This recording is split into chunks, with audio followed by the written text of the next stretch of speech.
तो हेलो दोस्तों, स्वागत है आपका हमारे YouTube चैनल पे।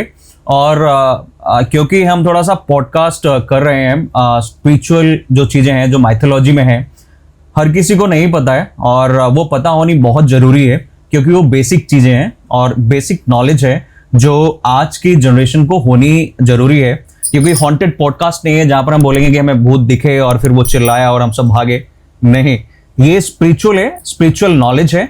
और उस नॉलेज के लिए आज मेरे साथ हैं Priyanka and she is my wife. तो हमने एक इंफॉर्मेशन व्लॉग आपके लिए क्रिएट किया है, या यूँ कहें कि हमने इंफॉर्मेशन गैदर करी है और इस पॉडकास्ट के थ्रू हम आपको वो इंफॉर्मेशन प्रोवाइड करवाएंगे। हम जो बुक्स पढ़ते हैं उनमें काफ़ी चीज़ें दी होती हैं, वीडियोस में जो दिया गया है उससे ज़्यादा बुक्स में डिटेलिंग के साथ और परफेक्ट चीज़ें दी गई हैं जिसको पढ़ के ही हमें पता चलता है कि क्या है क्या नहीं है। क्योंकि आधी पूरी चीज़ें जो इंटरनेट पे हैं वो कई बार कंफ्यूज करते हैं, कहते हैं ना कि आधी भरी कलसी ना बहुत छलकती है। तो आपको पूरा ज्ञान होना जरूरी है हर टॉपिक के बारे में। इनफैक्ट ये आज की रिक्वायरमेंट भी है, बिकॉज अभी क्या होता है कि जनरल डिस्कशन में काफ़ी चीज़ें रहती है कि ये सृष्टि कैसे बनी, ब्रह्मा विष्णु महेश ये कैसे आए। हालांकि इतना बड़ा हम जो टॉपिक है वो अगले पॉडकास्ट में कवर करेंगे। आज का जो पॉडकास्ट है वो आपको इन्फॉर्मेशन देंगी प्रियंका, बिकॉज प्रियंका ने काफ़ी मेहनत करी है इस पर नॉलेज गैदर करने के लिए। सो यस प्रियंका, आप स्टार्ट कर सकती हैं। नमस्कार, मेरा नाम है प्रियंका और आज मैं आपको वो बातें बताऊंगी जो शायद हम सबको पता होनी चाहिए, लेकिन इतने समय में हम लोगों को कभी ना ही वो चीज़ें पढ़ाई गई और ना ही हम लोगों ने वो चीज़ें पढ़ी हैं। ब्रह्मा जी ने ये सृष्टि बनाई। हम सब जानते हैं कि ब्रह्मा जी एक दिन में पूरी सृष्टि का निर्माण करते हैं और जब वो सो जाते हैं तो सृष्टि जो होती है वो खत्म हो जाती है। लेकिन जो उनका एक दिन है वो हमारे कई कल्प हैं, मतलब हमारे चारों युग आ जाते हैं उस एक दिन में। तो जब ब्रह्मा जी ने सृष्टि का निर्माण किया और कैसे किया ये बहुत बेसिक चीज़ है, क्योंकि हमारी पृथ्वी पे बहुत प्रकार के जीव जंतु मिलते हैं और इन सब से रिलेटेड कथाएं हमारे पुराणों में दी गई हैं। तो ये जो कहानी है ये हम शुरू कर रहे हैं ब्रह्मा जी से, कि ब्रह्मा जी के मानस पुत्र जो हुए और उस मानस पुत्रों के द्वारा जो सृष्टि का निर्माण चला उसके बारे में ये सारा डिस्कशन होने वाला है। मारीची ऋषि जो थे उनको ब्रह्मा जी का मानस पुत्र कहा जाता है। कहीं कहीं लिखा हुआ है कि वो उनके मन से उत्पन्न हुए हैं, कहीं कहीं लिखा है उनके मस्तिष्क से पैदा हुए हैं, उत्पन्न हुए। तो उनके पुत्र थे ऋषि कश्यप। तो कश्यप ऋषि ने इस पृथ्वी पे बहुत बड़ा काम किया, इस पृथ्वी के सृजन करने में ब्रह्मा जी की बहुत मदद की थी। कश्यप ऋषि की 17 पत्नियां थीं। प्रजापति दक्ष की 17 पुत्रियों के साथ, कहीं कहीं लिखा है 13 पुत्रियां। अच्छा, तो ये स्टोरी स्टार्ट हो रही है कि ब्रह्मा जी के 10 मानस पुत्र थे और एक पुत्री थी। और जो उन मानस पुत्रों में से एक थे मारीच, और मारीच की जो पुत्र थे वो थे कश्यप ऋषि। और कश्यप ऋषि की शादी हुई थी दक्ष प्रजापति की बेटियों से, और 17 बेटियों से उनकी शादी हुई थी और वो अलग अलग काल में हुई। हाँ, 17 बेटियां दी गई हैं, लेकिन उन 17 कहीं कहीं लिखा हुआ है 13, कहीं कहीं लिखा हुआ है 9, बट कहीं कहीं लिखा हुआ है 17। तो बेसिकली 13 मान के चलते हैं क्योंकि 13 बहुत ज्यादा जगह लिखा गया है। तो 13 पुत्रियों के साथ विवाह हुआ था कश्यप ऋषि का। और जैसे कि हम जानते हैं कि देव की उत्पत्ति, दानवों की उत्पत्ति, इन सब के पिता ना कश्यप ऋषि को ही माना जाता है। अच्छा, देव और दानव की उत्पत्ति का सीधा संबंध कश्यप ऋषि से। देव, दानव, देवता, राक्षस, गंधर्व, ये सभी जो हैं इन सब के पुत्र, इन सब के पिता जो हैं वो कश्यप ऋषि हैं। तो कश्यप ऋषि की अलग अलग पत्नियों से अलग अलग संतानों की उत्पत्ति हुई, जिनमें से अदिति ने 12 आदित्यों को जन्म दिया। तो यहाँ पर थोड़ा सा करेक्ट करें कि जो कश्यप ऋषि थे उनकी 13 कन्याओं से शादी हुई। वो कन्या जो थी वो थी दक्ष प्रजापति की थी। दक्ष प्रजापति भी जो थे वो भी ब्रह्मा जी के पुत्र थे। तो दक्ष प्रजापति की जो 13 पुत्रियां दी गई हैं, जिनका उन्होंने कन्यादान किया कश्यप ऋषि को, कश्यप ऋषि उनके पति थे, उनमें से थी दिति, अदिति, ये मेन थी, दिति, अदिति, विंता कद्रू, ये इनकी ना कुछ मुख्य पत्नियां हैं जिनके बारे में बहुत ज्यादा कथाएं लिखी हुई हैं। तो जैसे हमें पता है उनकी सबसे बड़ी पत्नी जो थी वो अदिति थी।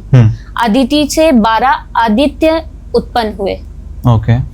उन 12 आदित्यों में से वामन अवतार वाले जो विष्णु जी थे वो भी उनमें से एक थे।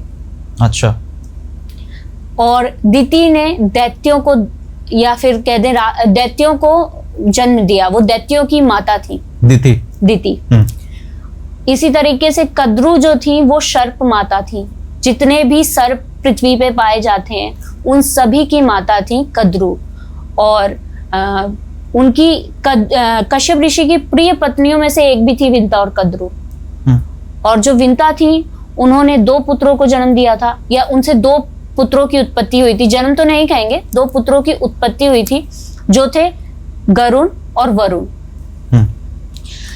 अब मैं क्योंकि देवताओं, आदित्यों और इनके बारे में हम सबको ऊपर नॉलेज है, तो आपको मैं कहानी सुनाती हूँ कद्रू और विंता की, क्योंकि वो बहुत इंटरेस्टिंग कहानी है। तो जब कश्यप ऋषि की पत्नी विंता और कद्रू, उन दोनों ने अपने पति की तपस्या की। उनकी तपस्या करने से कश्यप ऋषि ने उनको 500 वर्षों की तपस्या की। इनफैक्ट उन्होंने 500 वर्षों की तपस्या की और उनसे प्रसन्न होकर कश्यप ऋषि ने उनको वरदान स्वरूप 1000 अंडे जो थे वो कद्रू को वरदान स्वरूप दिए, और 2 अंडे जो थे वो विंता को दिए। तो कद्रू के बच्चे कुछ समय बाद निकलने लगे, सर्प के बच्चे, और उनमें बहुत ही शक्तिशाली सर्प भी थे, जैसे जिनको हम जानते हैं वासुकी, शेष, कालिया। तो वासुकी जो थे ये विंता के सजन, हाँ, कद्रू के अच्छा, पुत्र थे। कद्रू के सबसे बड़े पुत्र थे वासुकी। अच्छा। और उनको नागलोक का राजा भी कहा जाता है वासुकी। तो वासुकी वही है जो समुद्र मंथन के समय जिनका इस्तेमाल किया गया था जी। और जो शिव जी के कंठ पे विराजित हैं, हाँ, वासुकी नाग वही हैं। और शेष नाग जो हैं जिनको हम सब जानते हैं ब्रह्मा विष्णु जी की शैया के रूप में जानते हैं। हाँ, तो शेष नाग के बारे में एक फैक्ट और है कि जब ये संपूर्ण पृथ्वी खत्म हो जाती है तो शेष ही शेष रहते हैं। तो सिर्फ जो एक नाग रहता है उसी को ही शेष नाग बोलते हैं। ऐसा बोला जाता है कि एक जो शेष नाग रहा वही शेष नाग हुआ। हाँ, ये कहानी भी है, क्योंकि वो कभी खत्म नहीं होता। ये कहानी भी है। ये मल्टी डायमेंशनल का कुछ है, क्योंकि मैंने जितना पढ़ा है उसमें ये है कि एक साथ कई डायमेंशन होते हैं। क्योंकि ब्रह्मा जी की जो मैंने जैसे देवी पुराण में पढ़ा था तो उसमें बताया था कि कई ब्रह्मा हैं, कई इंद्र हैं। हाँ। तो ये मल्टी डायमेंशन का कुछ चलता है इसमें, तो उस पर अभी नहीं जाते हैं, उस पर बाद में जाएंगे। तो पहले हम बात करते हैं कि जब इनके कद्रू के पुत्र 1000 पुत्र, शक्तिशाली पुत्र जब उत्पन्न हो गए तो विंता को ईर्ष्या हुई, क्योंकि विंता को 2 ही अंडे मिले थे। तो विंता को ईर्ष्या हुई और उसने ईर्ष्यावश होके अपना एक अंडा खुद ही फोड़ दिया। अच्छा। जिससे अर्ध विकसित वरुण की उत्पत्ति हुई। अच्छा। वरुण के बारे में ये कहा जाता है कि वरुण का आधा शरीर है, मतलब सिर्फ ऊपर का ही शरीर है, उनके पेट तक का शरीर उनका सिर्फ विकसित हुआ था, उनके पैर नहीं विकसित हो पाए थे, और उससे पहले ही विंता ने वो अंडा फोड़ दिया था। इससे क्रोधित होके उन्होंने अपनी ही माँ को श्राप दे दिया कि तुम्हें कद्रू की दासी बन के रहना पड़ेगा। वरुण ने, क्योंकि वो अर्ध विकसित पैदा हुए अपनी माता की जल्दबाजी की और ईर्ष्या के चक्कर में। और माता इनकी थी विंता बहुत बड़ी विष्णु भक्त थी। मतलब आप कह लें विष्णु जी के प्रिय भक्तों में से एक विंता थी। तो विंता को इस बात का बाद में बहुत पछतावा भी हुआ। तो उन्होंने ही, वरुण जी ने कहा कि तुम्हारे एक पुत्र ने तुम्हें श्राप दिया है, तुम्हारा दूसरा पुत्र तुम्हें श्राप मुक्त करेगा। और ऐसा कह के वरुण जी जो थे वो अंतर ध्यान हो गए। अब वरुण जी के बारे में हम जो जानते हैं, वरुण जो है वो हमारे जो आदित्य हैं, मतलब सूर्यदेव हैं, सूर्यदेव के सारथी हैं। तो वरुण एक बहुत बड़ा नाम इसलिए भी है क्योंकि वो हमेशा सूर्यदेव के साथ रहते हैं। उसके बाद कुछ समय बाद अपने पूरी विकसित होके करुण जी की भी उत्पत्ति हुई। अच्छा, जब वो अंडा पूर्ण रूप से विकसित हो गया, हाँ। तो उससे जो पुत्र उत्पन्न हुए वो हुए गरुण जी। हाँ। अब इस तरीके से जो कद्रू थी उनके थे 1000 पुत्र, और विंता के थे दो पुत्र थे, जिनमें से एक उनके पास रहते ही नहीं थे, वरुण। हाँ। वरुण, क्योंकि सूर्यदेव के पास रहते हैं। ऑब्वियस ही बात है, सूर्यदेव का काम निरंतर चलना होता है, तो वो निरंतर चलते ही रहते हैं, तो वो अपने घर अपनी माँ के पास कभी नहीं रहे। विंता को श्राप लगा था कि वो कद्रू की दासी बनेंगी, तो वो कद्रू की दासी बन गई और उनकी दासीता का स्वीकार करके दासी का जीवन बिताने लगी विंता। अब किसी भी पुत्र को ये अच्छा नहीं लगेगा कि उसकी माँ जो है वो दासी बनी रहे। और जैसा वरुण ने भी कहा था कि गरुण जब उत्पत्ति होगी गरुण की, तो वही विंता को श्राप मुक्त करेंगे। तो गरुण जी ने कोशिश की अपनी माता को श्राप मुक्त करने के लिए। अब इसके पीछे ना एक और कहानी आती है। ये तो एक श्राप की कहानी है, इसके पीछे एक और कहानी जो कही जाती है वो ये कहानी है कि एक बार विंता और कद्रू में शर्त लगी कि जो सूर्यदेव है उनके घोड़े का रंग क्या है। तो कद्रू ने कहा कि उनके घोड़े का रंग जो है वो काला है, और विंता ने कहा कि उनके घोड़े का रंग जो है वो सफेद है। अब क्योंकि कद्रू को पता था कि शायद वो नहीं जीत पाएगी, तो उन्होंने इस शर्त में ये भी शामिल किया जो जीतेगा उसको दूसरी का दासी बनना पड़ेगा। अच्छा। तो इस तरीके से जो कद्रू थी उसने अपने 1000 बेटों को आदेश दिया कि जब सूर्यदेव का घोड़ा दिखे तो उस पे ना आप लिपट जाना, और क्योंकि सर्प जो होते हैं वो काले होते हैं, तो उस प्रभाव से जो उनका जो अश्व था या घोड़ा था वो काले रंग का दिखने लगा। तो इस तरीके से छल से कद्रू जीत गई थी और उन्होंने विंता को अपनी दासी बना लिया था। हाल फिलहाल बात यह है कि कद्रू ने विंता को किसी भी तरीके से अपना दासी बना लिया था। तो जब गरुण जी ने कद्रू से कहा कि मेरी माता को दासी कर दीजिए आप, तो कद्रू ने कहा कि इसके लिए तुम्हें मेरे पुत्रों को अमृत पान कराना पड़ेगा, मेरे पुत्रों के लिए अमृत लाना पड़ेगा। तो ये गरुण जी को बोला कद्रू ने अपने 1000 पुत्रों के लिए कि तुम इन्हें अमृत ला के दो तो मैं तुम्हारी माता को दासीता से मुक्त कर दूंगी। अच्छा, ठीक है। तो क्योंकि गरुण जो थे वो सर्वशक्तिशाली थे, इनके कद्रू के 1000 सर्पों पे भी उनके सिर्फ गरुण, विंता के सिर्फ गरुण भारी थे। अच्छा। इतने शक्तिशाली थे। गरुण जी ने अपनी माता की दासीता खत्म करने के लिए इस चीज को स्वीकार किया और वो इंद्रलोक चले गए, और इंद्रलोक जाके उन्होंने देवताओं से युद्ध किया, देवताओं को युद्ध में हराया और वहां से अमृत कलश लेके चल पड़े। जब देवता हार गए तो वो पहुंचे, जैसे हम टीवी सीरियल में नहीं देखते थे, वो पहुंचे सीधे विष्णु जी के पास और उन्होंने कहा विष्णु जी से कि प्रभु अब तो आप ही बचा सकते हैं भाई, अगर अमृत चला गया तो दुनिया में हर कोई अमर हो जाएगा। तो भाई इंद्रदेव जब वहां पहुंचे तो विष्णु जी क्योंकि पालन करता है तो उन्हें तो आना ही था, वो आए और उनका गरुण से बहुत लंबा भीषण युद्ध चला। इंद्र का, विष्णु जी का। अच्छा, विष्णु जी का युद्ध हुआ गरुण जी से। काफी लंबा युद्ध चला, लेकिन जो विष्णु जी थे वो ये समझ गए थे कि ये निस्वार्थ भाव से अमृत कलश ले जा रहे हैं, क्योंकि उनको पीना होता तो वो तो तुरंत ही पी लेते लेके। तो उन्होंने गरुण से पूछा कि तुम ये अमृत कलश क्यों ले जा रहे हो? तो उन्होंने बताया कि ऐसे ऐसे मेरी माँ दासी हैं और उनकी दासीता मुक्त कराने के लिए मुझे ये अमृत कलश ले जाना पड़ेगा।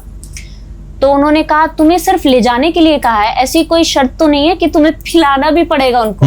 उन्होंने कहा नहीं नहीं, बस मुझे ले जाने के लिए कहा है। तो उन्होंने कहा ठीक है, तो तुम जाके ले जाके रख दो, उसके बाद मैं देख लूंगा। तो भाई शर्त अनुसार गरुण जी वो, और उसके बाद विष्णु जी ने ये भी कहा लेकिन जब तुम ये सब कर लोगे ना तो तुमको मेरा वाहन बनना पड़ेगा। अच्छा, इसी शर्त पे मैं तुम्हें जाने दूंगा, विष्णु जी ने कहा। विष्णु जी ने कहा। तो गरुण मान गए और वैसे भी गरुण जी जो थे वो विष्णु जी के, क्योंकि उनकी माता भक्त थी तो इसलिए वो भी भक्त थे, जैसी माता वैसा पुत्र। तो विष्णु जी ने उनको जाने दिया। वो अमृत कलश लेके कद्रू के पास पहुंचे और उन्होंने घास के ऊपर वो कलश रख दिया। अच्छा। वो रखते ही उन्होंने कहा, ये कलश तो मैं तुम्हें दे रहा हूँ, पहले मेरी माता को दासीता से मुक्त करो।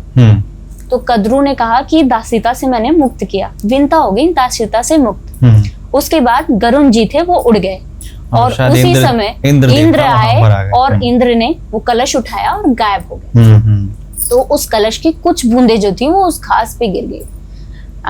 वो दूब घास कहते हैं ना, दुर्वा घास कहते हैं ना, उस पे गिर गई। वो दुर्वा घास जो होती है वो हमने सबने छुई है, वो थोड़ी सॉफ्ट नहीं होती, वो थोड़ी सी होती है, तीखी सी होती है।